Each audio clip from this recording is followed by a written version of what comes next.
చామగడ్డ పులుసు చేస్తున్నానండి. నేను చేసే విధానం చూపిస్తానండి. స్టవ్ వెలిగించి బాండిలు పెట్టానండి. నూనె పోసాను. పచ్చిమిర్చి, ఎర్రగడ్డ, తెల్లగడ్డ వేస్తున్నానండి. బాగా వేగాలండి. ఇది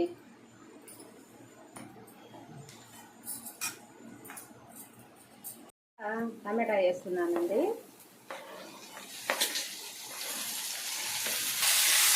మెత్తగా ఉడకాలండి టమాటా. ఉప్పు వేస్తున్నానండి.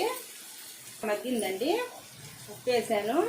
తర్వాత కొంచెం పసుపు పొడి అండి, కొంచెం కారపొడి వేసానండి. 1 స్పూన్ కారపొడి.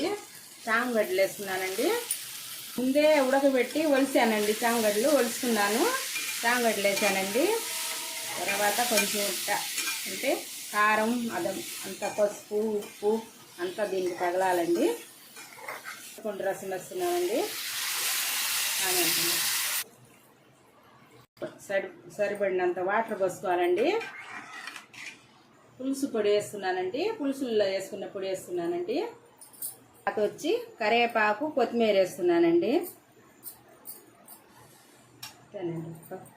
మొత్తంగా ఉడకాలండి. ఇది ప్లేట్ వేస్తున్నానండి. 10 నిమిషాలు గుత్తంగా ఉడకాలండి. ఇదండి మా ఇంట్లో రైస్ అండి. తర్వాత వచ్చి కూర చామగడ్డ పులుసు రెడీ అయిపోయిందండి. మీకు ఇష్టపడితే ఒక లైక్ చేయండి, షేర్ చేయండి, సబ్స్క్రైబ్ చేయండి. ఇంతేనండి ఈరోజు మా ఇంట్లో.